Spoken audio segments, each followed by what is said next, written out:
we're live.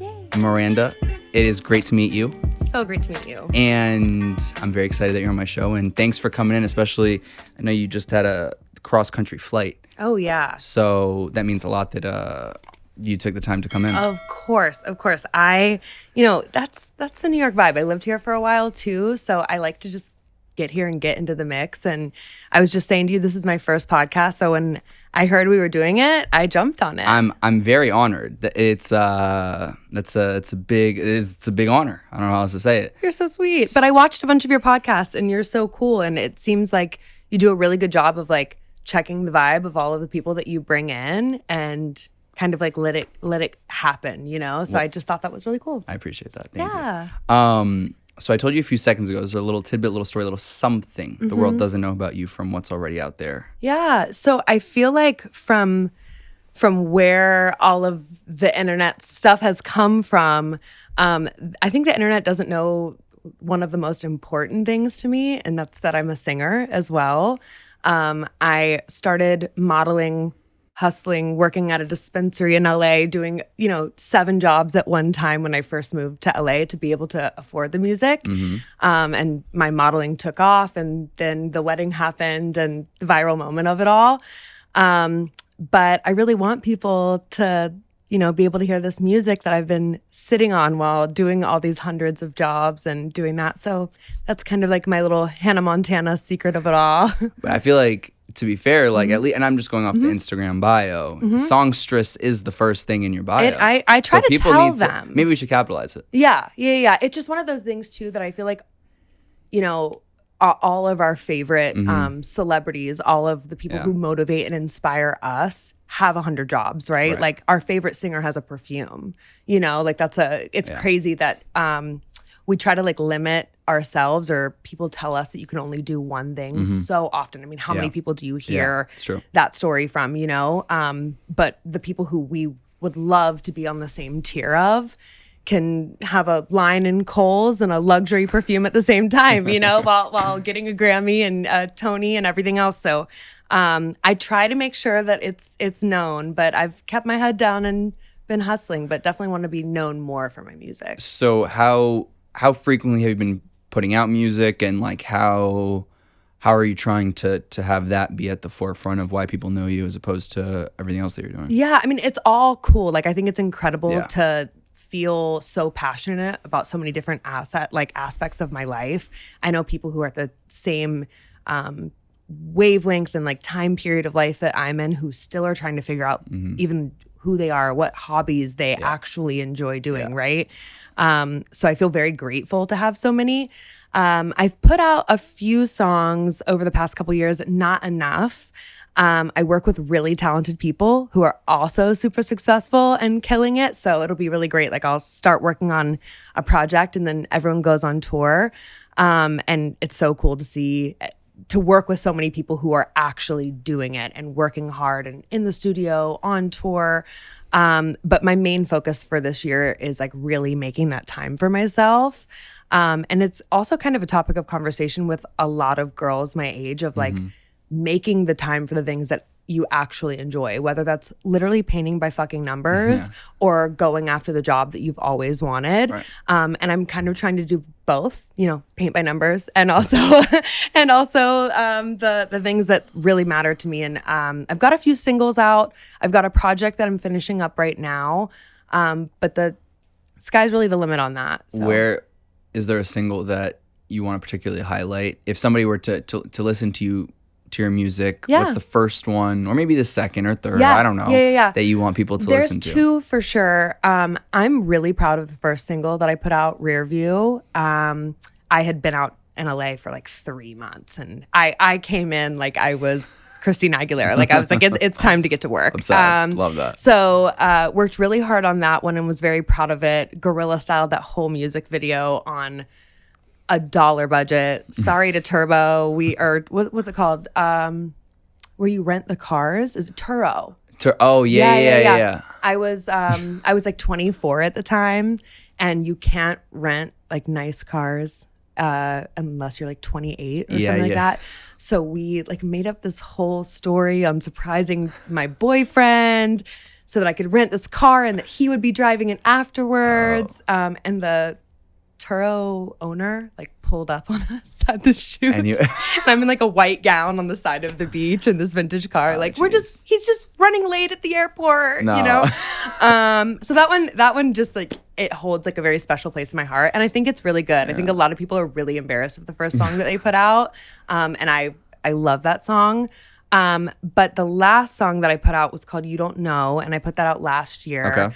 And it was filmed all on Super 8 and is kind of really the first love story and song that I've ever written. I love to act like I'm heartbroken. I've been in a relationship forever, like literally forever. But yeah, so, well, I guess since you brought it up, I obviously have to ask. And hubby is a musician himself. He is. Country. He is, yeah.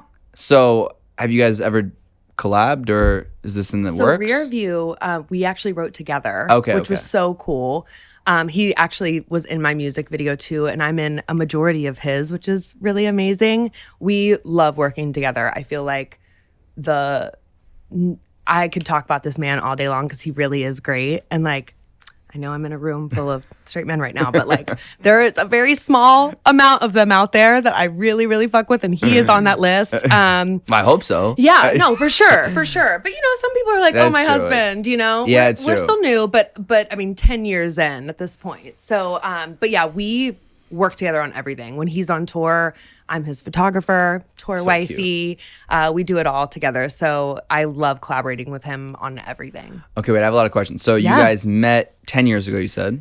Or more? Yes. So technically, we met about 10 years ago. I competed for Miss America. Right. And an ex-boyfriend showed me his music. But so wait, okay. And I was like, you're trying to tell me this man is from West Virginia? Because I've never seen a man like this in West Virginia, not once.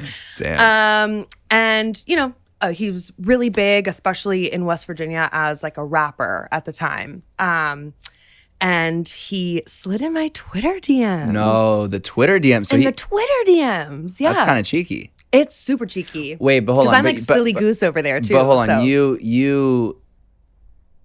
I know you did Miss West Virginia first. Yeah. You won that. Mm-hmm. Awesome. Yeah. And then, so he probably found through that? Yes. Okay. And he reached out in like a very, very kind way too. Like it wasn't like a slide. It was not a slide. He was like, if there's anything I can do to support you, because he also is like, I would say one of the biggest artists from West Virginia. Okay. So was really just trying to like rep the state, was so kind about it. And I was like, sure, whatever. So it was a professional slide. Yeah. But like I was almost unprofessional. Like I was like, anyway, so what are you doing today? And yeah, we just hit it off. Long story short, just a couple months after dating casually, my stepdad got open heart surgery, and it was very unexpected. He'd already had it once before, 15 years prior. And I called him, was terrified. We also were like very casually dating. And I'm like, I don't have anyone to call. I'm going to call this man in LA time, freaking out in West Virginia. And when I called him, he was like, my dad's a doctor. If there's anything that I can do. I get to the hospital and my mom's like, tell me about this guy you're dating. Like, get my mind off of this. What's going on? Who is this guy? Who's his dad? I probably know him because my whole family's from West Virginia. I was like, oh, I'll never forget his dad's name. It's Ira Morris. And my mom starts sobbing uncontrollably. I'm like, what is going on? And my mom was a news reporter in my hometown of Charleston, West Virginia. His dad was a doctor and would come on for like a health segment on the weekends. And they used my stepdad as a like example for heart health. And when they were done filming, he said, I think you need to go to the doctor. Wow. Something's wrong. And my stepdad had his first open heart surgery days later. Oh my God. So from 15 years before that moment. All due to David's dad. Wow. Yeah. And that's crazy. Dude, insane. And as soon as my mom told me that, I was like, this man is so stuck with me. It's crazy. Like that. I'm going to have to marry him convince potentially. him now. Marry him potentially. And we have a photo from my 4th birthday party of him at my birthday party. No way. And I'm holding like a little stuffed animal dog, and we have a little dog now. It was so trippy. So crazy. Hold on. Are you guys the same age? No, so he's 6 years older. Okay. And my mom's whole memory of him at that birthday party was like there's a 9-10-year-old boy who was so annoyed to be at this 4-year-old's luau themed birthday party. Yeah, like she was just trying to keep him engaged the whole time. And yeah, she thought it was a photo of him and his brother at the party for years. It was talked about. And once we got engaged, we just started ciphering through the photos and found the photo. It was nuts. This is like string theory at its finest. Oh, at its This finest. is like actually like the definition of string theory. At its finest. Yeah, and there's so many connections. Like we have so many friends. I didn't grow up in Charleston. I moved to Richmond, Virginia. I heard when you were 5. Yeah, Did I read this correctly? Oh, look at yeah, we do our homework over here, Miranda. I love to see it. Yeah, I moved when I was 5. But Charleston and West Virginia, like always, is my home. My whole family is from there and still there. And we just have so many connecting factors. But I mean, the parallels of it all with my stepdad's second surgery, it was fate. You know, I feel like we were taking things really slowly then, but I knew what it was. Okay. So wait, before even this, he slides in the DMs, you guys go back and forth, but he's in LA at the time? Yeah. So then when do you meet for the first time? So he came in town because he was touring. Okay. And he's like very family oriented. So like his best friend, DJ E-Train, it was his DJ on tour. His other best friend, photographer, everything. And we went on a little date in our hometown to— Where did he take you? Okay. So, you know, he was on Believe it or not, I've been to West Virginia. I know not a lot of New Yorkers can say that. What part? Charleston. Charleston. Yeah, I think there's also Charlestown, but Charleston's the capital. That's like then the capital, because there's that little dome building, the Capitol. Yes. And then I went to a good pizza place, like probably like one of the better ones. It seemed quite Lola's. Good. If it was it Lola's, could have actually. Is it a house? Like, is it like a little mini house? I can't remember. So I worked at Lola's. I'm very partial to Lola's there. Look it up, time. Please. Pies and Pints is another really good one though too. Shout out to both of them. But Lola's is this incredible pizza spot. That was my last job in West Virginia before I moved to New York. I think it might have been Pies and Pints. Pies and Pints slaps. Is it good? Yeah, they have a grape pizza that's incredible, like grape and gorgonzola. Is it in like downtown? Yeah. Okay, then I think I went there. And like downtown is being like very, very nice. Like, you know, it's like 3 streets. Yeah, correct. But I meant more just like near things. Yeah. You know? But so David was touring, so he didn't have a car. So I came and scooped him up. And this is like how small my hometown was. We were like, let's go on a coffee date. And there were like no coffee shops at the time. So we literally went to Starbucks in the Target. in the Target. And it was very sweet. We like had our first kiss in the rain. And then he was like, would you like to come in and meet my entire family and all of my best friends? But this is super casual, like not looking for anything serious right now. Damn. And I knew where it was the whole time. Yeah. And so then you guys when do you guys become like official? So we really took our time. I was in a relationship like with a college boyfriend before meeting David. And I honestly think every relationship I'd ever been in prior to that was very property based. I feel like it's like a very big thing in the South of dating someone for 2 weeks and saying I love you.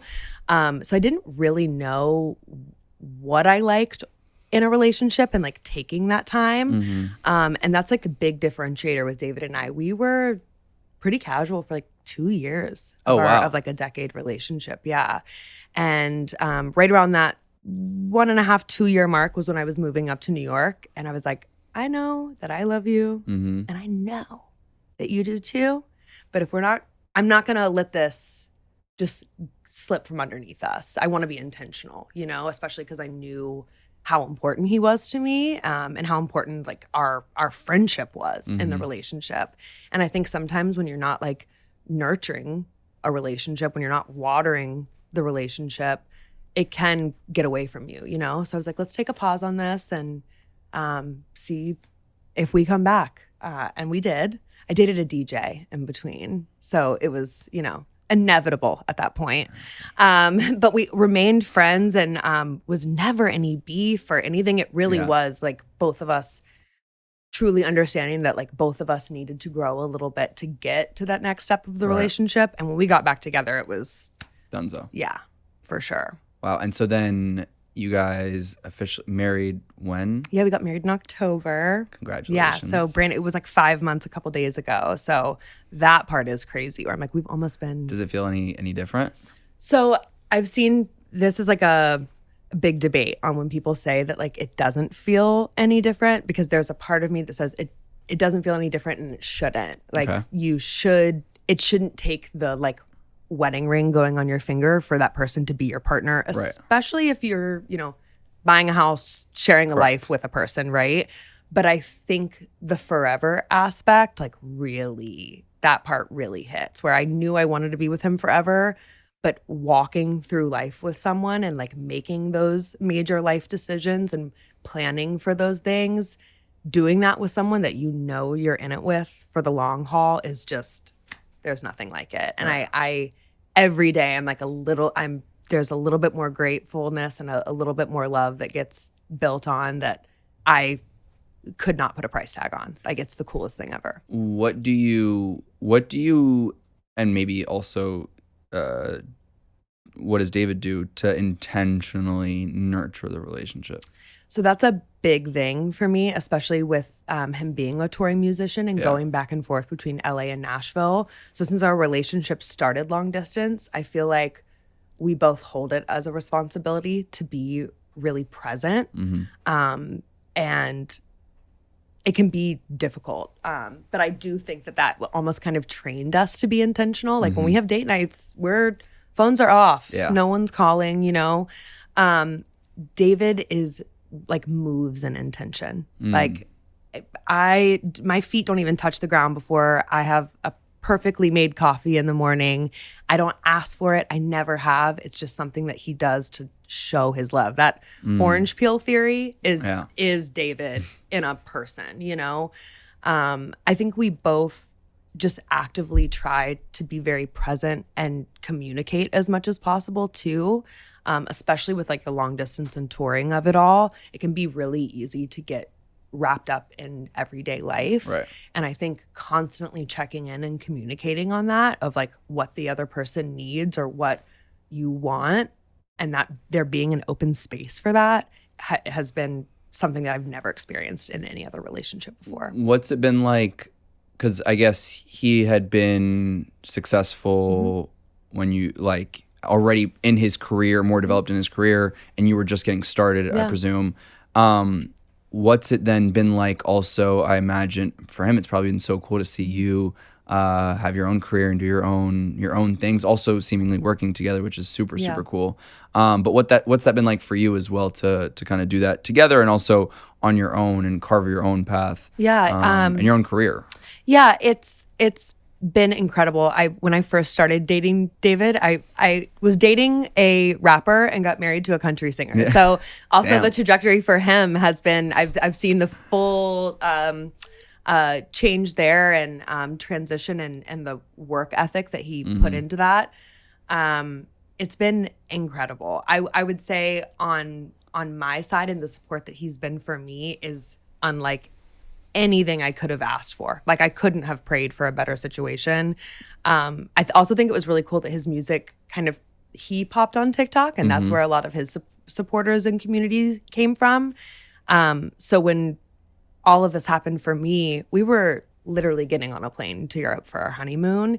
And there was not a second that we were on that trip where if I had to check an email or get on a Zoom, it was me that didn't want to do any of it. And he's like, babe, London's calling. Be like, get on that phone call. Do that outfit of the day today. He really, like, the second it started happening, he was there for every bit of it. I mean, we were in like a 5-star hotel in Italy, and he's walking backwards doing the walking videos for me. Yeah. I do that one too. And all my friends were like, oh, I would pay so much money to see David running backwards right now for you in Italy. But like, that's him to a T. Like he would do that any day. And I feel like throughout our whole relationship, anything that I wanted to try, experiment with, whether it was my music, whether it was making more time for myself and not doing the freelance gigs, he has always been my number one supporter, even as far back as when I was slinging pizzas at Lola's. Damn. So he believed in me from the beginning, and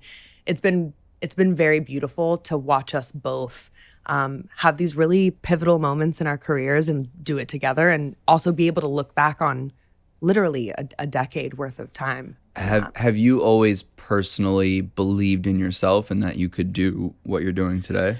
Yes, I knew from a young age that I was gonna be in the industry. I was like, I don't want to be the center of attention. No. You know? And I grew up in theater and sang, but I never knew that it would happen this way, especially with social media. Like, You've heard the story 100 times. People work so hard every single day, filming those TikToks 40 times over to make sure the audio's right, like learning all the new editing tricks and stuff. And for the moment to kind of happen in such a genuine way. I mean, it started with a video of me just dancing with my niece at my wedding, you know? I never would have expected it to be this. But as for like confidence and belief in myself, it took a long time for me to really build it. And imposter syndrome is tough. Yeah, it comes in waves. So I'm constantly kind of like checking in with myself and making sure that I feel good where I'm at and like I'm proud of what I'm doing. But I think that's a big part of it, is if you know why you're doing it, it makes it a lot easier to believe in yourself like along the way. So why are you doing it? So I feel like the main reason why I'm doing it is for little Miranda. Like, I remember being 8 and knowing that I wanted to be in TV and film and be in that spotlight, do Broadway, do all of those things. And I remember the pushback of like kids being like, you're 8, babe. Like, maybe learn how to draw on the lines a little bit better first. But that it was almost scary to young people, even in college, of like knowing exactly what I wanted to do. And the pushback on that was just insane always. I always remember being like, why is it so bad that I know who I am, or I know what I want to be, or I know why I'm working so hard at these things. The other thing is definitely my mom. Like, she held me down as a single mom when I was younger. And if I wanted to be a plumber, she would have made sure that I was the best plumber in town. If I picked up a guitar, she made sure that I like made the time to practice and found a teacher who worked with me, not just, next to me. So, she spent a lot of money on voice lessons. I gotta pay her back one way or another. Yeah. Do you consider that you've had a blow up, or like there's like pinpointing one moment? I know you mentioned like a couple, but is there one that you personally felt like, oh, okay, something's coming here, or something's the here? Wedding, for sure. I've been hustling on the internet for a long time.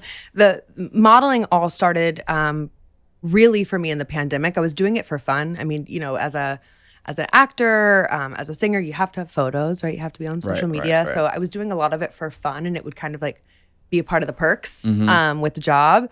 And then when the pandemic happened, I had moved in with my best friend, who's an incredible film photographer, one of my favorite creatives ever. This is in LA? Yes, Carrie Ann Older, icon. She's truly the best. And we were kind of stuck. We were stuck in a pretty tiny apartment together, literally, and looked at each other one day and thought to ourselves, you got the camera, I can model, let's see what we can do with these like in-house campaigns, really kind of like the pre-UGC of it all, Yeah. And that's where that started. But the wedding really was something I've never seen before. I worked really hard to get to like 48,000 followers on Instagram prior to the wedding. And I was literally sitting in my hot tub with my friends the day after the wedding, like, how funny is this of me and Evie at the wedding? And put my phone down, and 5 minutes later, it was like 100,000 views. Holy and I shit. just started seeing numbers. I literally had 1,800 followers on TikTok the day that all of this happened. And like a week later, it was at 80K. experienced, seen anything like that. You can see my shoulders like shrug as I start to talk about it. It was a very eye-opening experience for me, but I knew how hard I had worked to like find a community who gets me and is down and fun and along for the ride. And the second I got them, I was like, all right, it's time to go. We're gonna do this thing right. So then like what's the brainstorm, or like what's the next step? Because that is a significant, overnight difference in terms of just like, doors opening, I'm sure, and possibilities and all that other fun stuff. So like for you, were you like, okay, wait, what's going on here? What should I do? So I first started, whenever it happened, just started talking on TikTok videos and everything. I felt like for the most part, I was really just like uploading photos and really not showing who I was. It was more of almost like an online portfolio, like most of us that are creatives use it as. But there was kind of this light that went off that was like, okay, how many photo sets have I posted? How many behind the scenes videos from shoots have I posted where people are like, yeah, this is sick. But a genuine moment with me and my niece is what caused all of this, right? So like, maybe I should just try being myself on the internet. And I think that's where I'm headed right now, is kind of the mixing in my career goals and ambitions with also being like an internet bestie for the girls who need that little boost of confidence, and letting that kind of take me where it leads. There are so many incredible opportunities with social media. I mean, we're seeing TikTok creators be hired as season regulars on Abbott Elementary and these major TV shout out shows. to Sabrina Breer. Dude, that's so cool. The homie, yeah. Yeah, dude, she's iconic. She's killing. And so funny. Yeah. And I love that show too. So I'm like very, very biased to Abbott Elementary.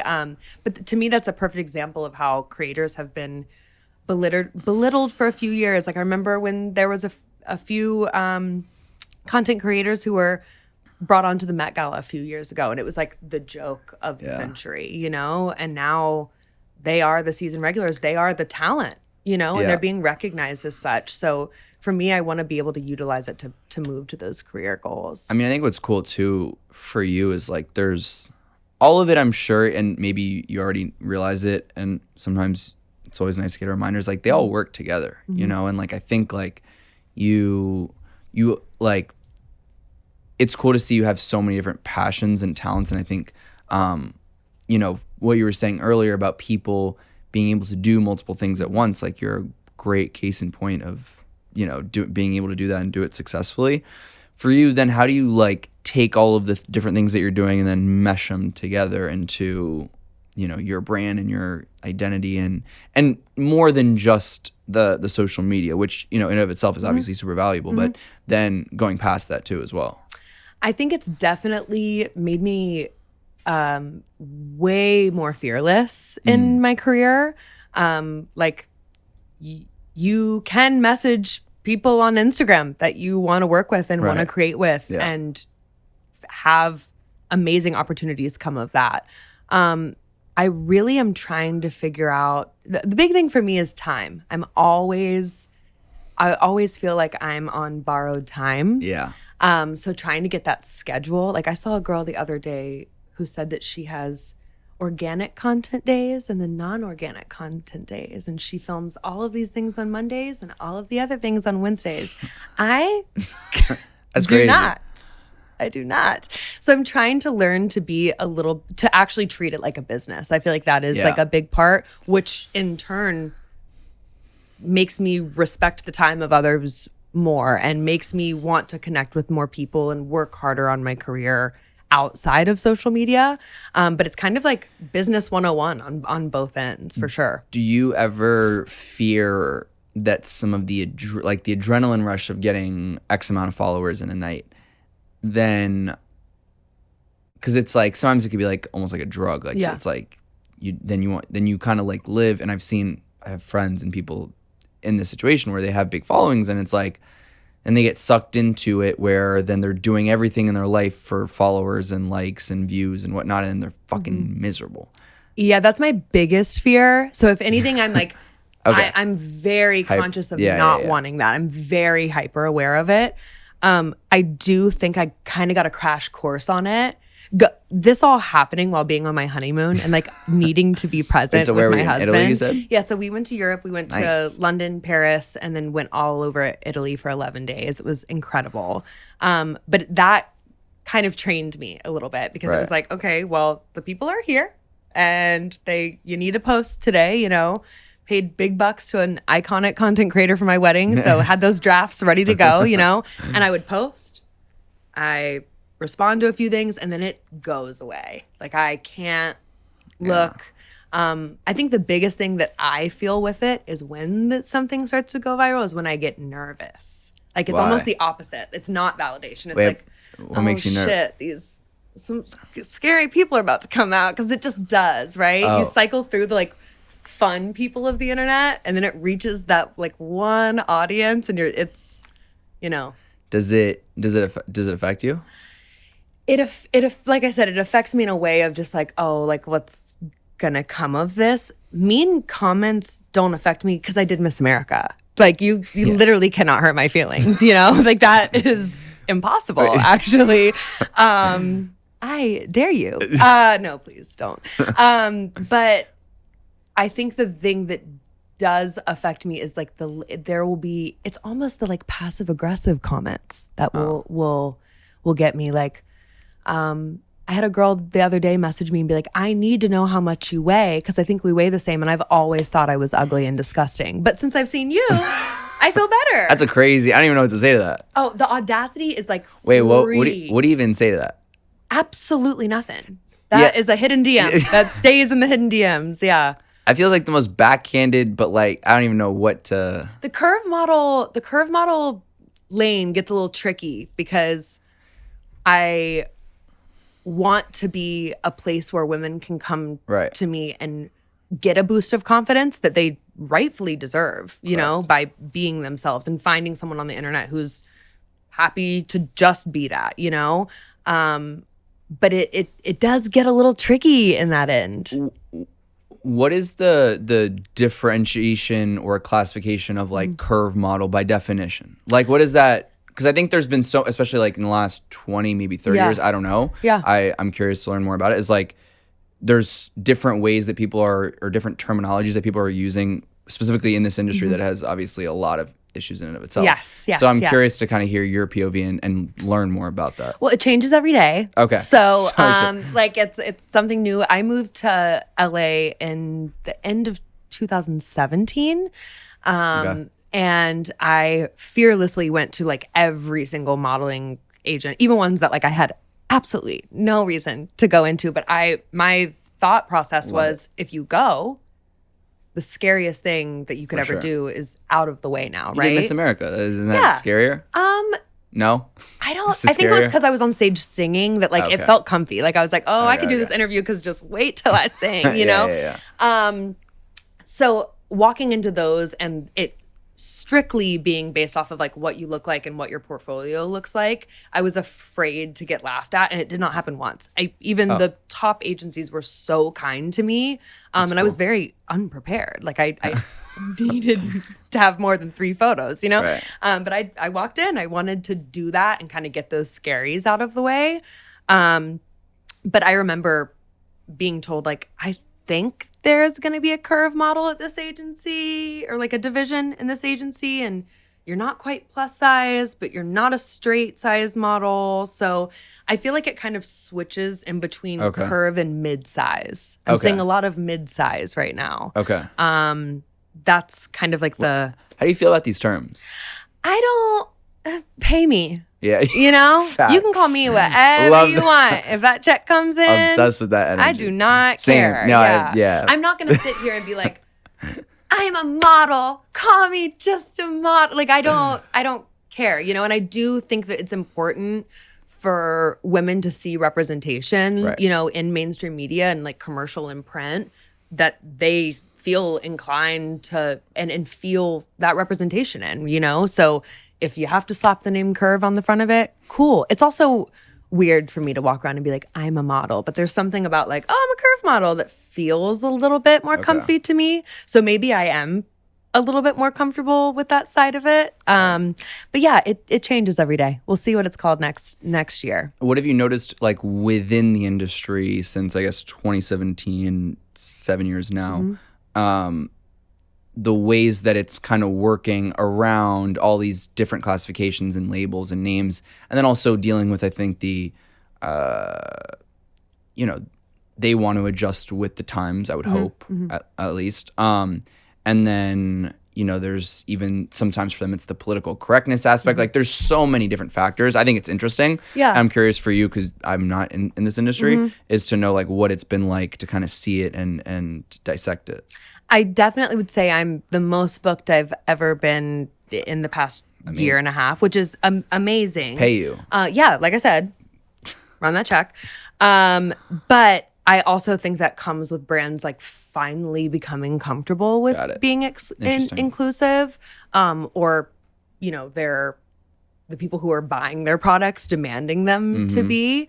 Every once in a while, I do come on set and I can see a little bit of like the tokenism, Oh, I see.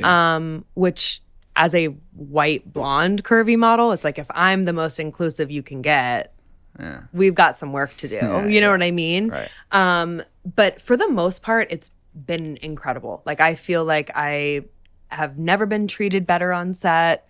There really is this freshness that has come to working in this industry that I just didn't feel before.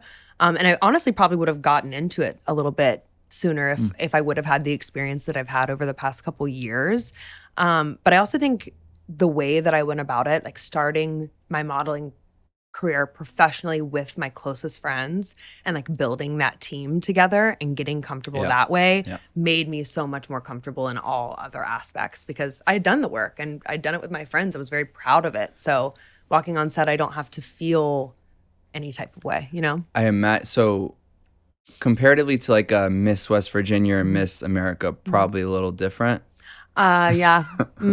But like, so because I truthfully know nothing about this, I can kind of like tell what the vibe is. Yeah. But like for somebody that's completely far removed from this, will you explain what that kind of process is like? Yeah. To the casual viewer like myself. Yeah. So for me personally, I didn't do the toddlers and tiaras of it all. Right. I wanted to go to NYU. My mom was like, I read about this, yes. Baby, where are you going to find that money? Because it's not in this house. And I found the Miss America organization. And Miss America is a scholarship organization rather than a beauty pageant. So that's kind of like the big differentiator between Miss USA and Miss America. Okay. And so I got into it strictly, honestly, for time on stage and to get that money for school. And you're how old at that time? I was 15. Okay. Yeah, I was like at the end of my 14, 15, end of my freshman year of high school. I will say it's the reason I'm here. Like I don't think I would have gained the confidence or the work ethic without how much you have to do it on your own. Like that is a job that's given with infinite possibilities if you utilize it correctly. So especially for a smaller state like West Virginia, for example, Miss New York has so many incredible sponsors, a huge team of directors. Miss West Virginia does not have that, or didn't at the time. So I worked really hard to get sponsorships and events scheduled, charitable events put together to really make an impact on my community. But going to what you were saying of like, it's probably not the same as Miss America. So when I started the organization, there was this thing called Voy boards, which was essentially like Reddit. It's like anonymous Voy board or like message boards. Danger. Yeah. And then imagine it's just, disgruntled parents whose kid didn't win the pageant just talking about children. And so that's why I don't give a fuck about what you say about me on TikTok or Reels, because my best friend's mother has probably said it about me when I was 15. On Voy boards. On the Voy boards. What the fuck is Voy? How do you spell that? VOY. It was like blocked in my house. Like you couldn't, my mom was like, you so it's are like Reddit. not going on that website. Yeah. Yeah. I don't I hope that they're not around anymore. But it was like utilized in a really nasty way. Yeah, I mean, it really was just shit talking. And it was so funny because the Miss America organization's all about empowering women, but don't get on the wrong side of the internet. Yeah. Wow. So it definitely gave me a thick skin. And again, the work ethic, the fact that I'm in very minimal student debt, which I don't think a lot of people within a 10-year age gap of me can say at all. Right. I cannot be more grateful for the experience I had, both on the good and bad. And I feel like a lot of people move away. And it took me some time too. Like, I think I was so proud of it and held on to it for so long. And then there was just a moment where I was like, this is not my identity anymore. And kind of like revolted against it, you know? Like, people expect you to act a certain way and talk a certain way and never say fuck in a podcast and, you know, all of the things. And I kind of needed to like find my own identity a little bit after that. But the good, the bad, the ugly, all of it in between is the reason why I'm even sitting here with you today. Like, I'm very grateful for the experience I got out of it. I met my husband in it all. I mean, there's so many good things that came from it. But if we're talking etiquette on set, instead of etiquette behind stage, they're two very different things. Yeah, I'm sure. Yeah. So for you, where do you want to take all of this? Because I feel like in the grand scheme of things, like your career is so young, you're so young, like there's so many different. Thank you for saying I'm so young. Wow. Thank you. You are. So where do we go? Where do we take all this momentum and energy and where are we putting it towards? Yeah. So I just keep, not to quote Mean Girls, but the limit does not exist. Like, I really am in a place right now where anything that feels good to me, I want to say yes to, but also really working on a brand for myself. Serena is a perfect example of that, to bring up the queen herself, of, you know, taking who she is as a person, right? And like who she wanted to be to the world, and creating a brand around that and having all of those opportunities. I could see Serena at the Met doing interviews. 100%. I could see her on Abbott Elementary. I could see there's 100 places where I could see her because of what she's created for herself and the brand literally being herself, right? And I think that that's like something that's really important to me, is I don't want to stray away. I don't want to get to be that miserable influencer who like has, you know, tears coming down their face as the timer starts for the TikTok dance. You know, if you see me dancing on TikTok, call someone. Really? Yeah, for sure. For sure. Well, I cannot be learning choreography on TikTok. Like, it looks fun, but I want to enjoy my career in this time and work on my brand, work on my merch line becoming more of a brand in itself. Really just building up. It's funny you say that. I mean, her and I talk about this almost daily, and a lot of our friends that are in similar adjacent industry. It's like, I personally am of the, I don't mean to sound like a negative Nancy out here, but I think it could be, this creator economy could be in potentially a slight bubble, and it could still go up before, I don't know. But all that being said is, I think it's very important for people that are in this world to understand that it might not always be as blue skies and lovely. And so that's why I think, you know, people like Serena, people like yourself that are either have created brands or continue to grow their brands or creating new brands. I think it's very, with longevity, that is like the most important thing. And I think it's always so cool to see like people like you that are thinking about that. Because we have friends that, well, and I love them, but it's I think that I always try, because I care about them and I want to see them succeed, is like, you know, the getting X amount of dollars for a TikTok days, this might not happen in 50 years or even so 10 or now, even 5. Get the bag. Ahead. Correct. Yeah. And I think what's cool is, it kind of goes back to what we were saying earlier. It's like, there's so many, you have people, TikTokers on Abbott Elementary, you know, you have so there's opportunities. You just got to go and snatch them. And I think that, based off of even the conversation we're having now, it's like you can understand that, and I think it's cool to have conversations like this too, so that more people that want to be content creators, which is awesome, and God bless, to understand that it's not as easy, truthfully, longevity wise, than some other professions. Oh, 100%. And it, the money can be great for a year, but year 2 there's no promises. Or 1 month and then not the next, right? I mean, I think that was a big thing for me. It's weird because I'm in my content creator era, but like I never wanted to be a content creator. You know what I mean? Like this happened in a very accidental moment. And like it's so fun. I love it, but the scope is so much wider than 1 million likes on a TikTok for me. Like that's cool. But everything has an expiration date, right? So for me, in the same way of like modeling got me a community of people who do enjoy my music, and the people who enjoyed my music like my shoots, and the people who like my TikToks find the sponsored ads from the brands that I shoot for, and it becomes this big circle, right? This big cycle. And I want to do the same with the longevity of my career. I mean, we can't sit around and think that we're going to be doing this when we're 50, right? Like we can't be, thank you for the roses. Thank you for the, I don't think it's going to be around that long. It may be cool. Who knows? It may be.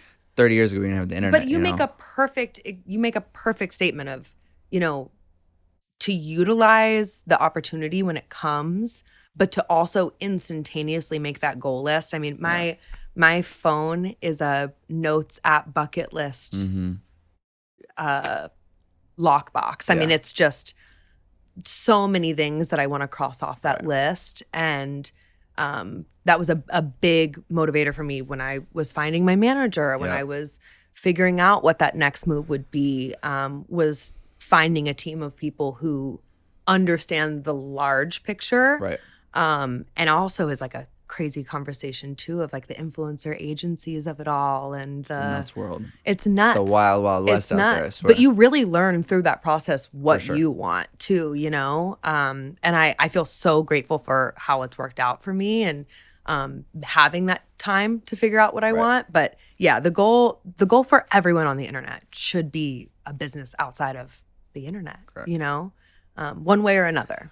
On a personal level, what do you hope the next 5-10 years look like? And when you come back in 5-10, I mean, you come back sooner, of course. Yeah, I would hope to. Of course. But where 5-10 years down the line, where do you hope to be in life, let's say? I want to be happy. That's number one, always my goal is like to enjoy life. We don't get much time here. So I really want to enjoy my life, whether it's 2 years, 5 years, tomorrow. But I definitely want to be a mom, and I want some like chickens and horses on a nice little ranch. How many kids, chickens, and horses? Okay, more chickens and horses than kids. I would be a little concerned if you said more kids than chickens. Oh no, that would be haunting. That'd be terrifying. What was that movie, Children of the Corn? Scary. Yeah, that's not what we're going for here. I like the number 2. I feel like I don't want to be outnumbered in the house. Like kind of scares me. My husband grew up with him and his brother in the house. I grew up with myself and my brother in the house. I like that. Sounds like we have to. Yeah. I just don't want to be outnumbered. That kind of scares me, you know? Are you scared of them overtaking you guys? Yeah. I had a psychic tell me that I was going to have 3 boys, and the thought of like 3 middle school boys like yelling at me in my house, nightmare blunt rotation, like nightmare. So I want to be happy. I want to be able to tour the world with my husband and really make a business and a life out of what I love. And happiness really is the goal, though. I feel like it's easy to have, like I said, those long bucket list of like specific things that you want, but it's also insane to think about how many people walk this earth, work their ass off every single day. Yep. And if you ask them if they're happy, it would take them a second to answer the question. And I think that that's something that, like, as an adult in the times that we've lived through, like if we can be happy with where our life is every day, that is like a sick thing to feel. I love it. Well, I want to thank you for taking the time. First of all, it's lovely to meet you. So nice to meet you. And next time David's in town, we have to go on a little double date. I would love that.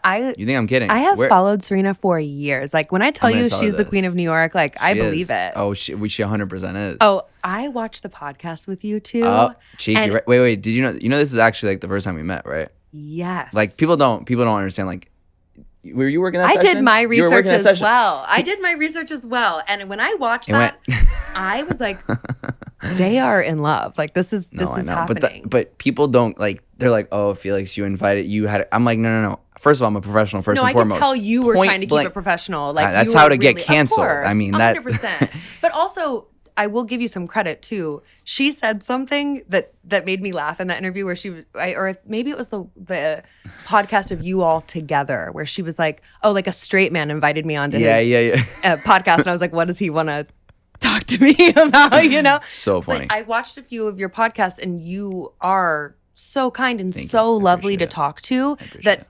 For her, I know that professionalism was not something that she was concerned about for you, and you handled that very well. But the energy was palpable. That was crazy. Yeah. Like you both were just going at it. Well, it's funny too because especially as you followed her for a while, like I thought it was like the SFK persona, like cheeky. So I'm like, I'll play into it, but like keep it professional. And then I started to realize it wasn't that, and then I was like, oh, okay, interesting.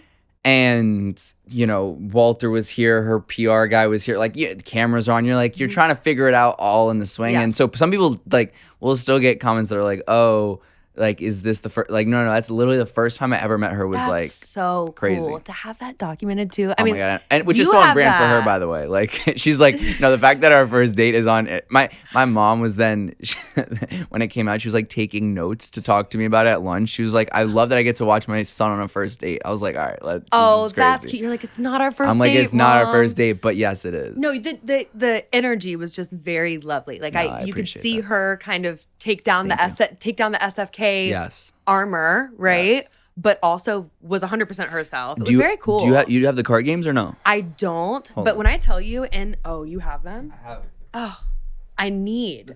Somebody just they're open, but it's just because somebody the other day was in here and wanted to read a card out. Oh, I need to see. No, you don't need to see. These are your. Oh, good. See, we still have. Wow, boyfriend PR over here. Truly, that's iconic. I used to.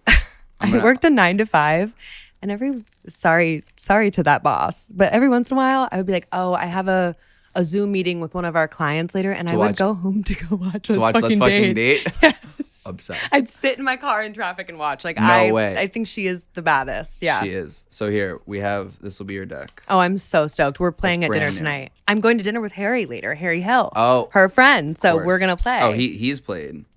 I love this. Is so sick. We'll get you. This is good. This is good PR package right here. It is. We'll get you. And then next time, how often are you in New York? Frequently? I want to be here more. I used to live here for like three and a half years. Where are you living? So I live in LA right now. Okay. And my husband and I are buying a house in Nashville. We're super on the house hunt. It's super exciting and a lot all at once. But trying to be in New York more. I love it here. I miss it. So we'll get that double date on the books. For sure, whenever you guys are here. He's got a Buffalo, New York date. You guys should come to if you get out of the city ever. Yeah, for sure. I'd love that. Miranda, thank you so much for having me. Thank you for coming in, and I appreciate you. Thank you. We love you, Serena.